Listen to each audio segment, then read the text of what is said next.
இங்க ஒருத்தன் பில்டிங் மேல இருந்து குதிக்கிறான். அவனுக்கு ஒண்ணுமே ஆகல. ஆனா அவன் போய் கீழே போய்கிட்டு இருக்க ஒருத்தர் மேல விழுந்து அவர் இறந்து போயிடுறாரு. அதுக்கப்புறம் அவன் ஒரு உயரமான பிரிட்ஜ் மேல இருந்து குதிக்கிறான். அப்பயும் அவனுக்கு ஒண்ணும் ஆகல.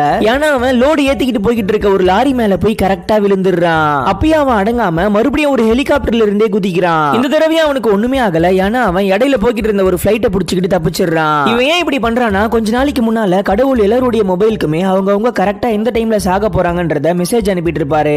இப்ப கூட கார்ல போய்கிட்டு இருக்க ஒருத்தருக்கு சில செகண்ட்ஸ்லயே சாக போறாருன்னு காட்டுது. பார்த்தா அதுக்கப்புறம் இங்க ஒரு பொண்ணு குளிச்சுக்கிட்டு இருக்கா. அவளுக்கு வெறும் 2 மினிட்ஸ் தான் இருக்குன்னு காட்டுது. அதனால அவ பயந்து போய் எலக்ட்ரிக்கல் டிவைஸ், கேஸ்ன்னு ஆபத்து வர எல்லாத்தையுமே ஆஃப் பண்ணிடுறா. ஆனா கடைசியில பார்த்தா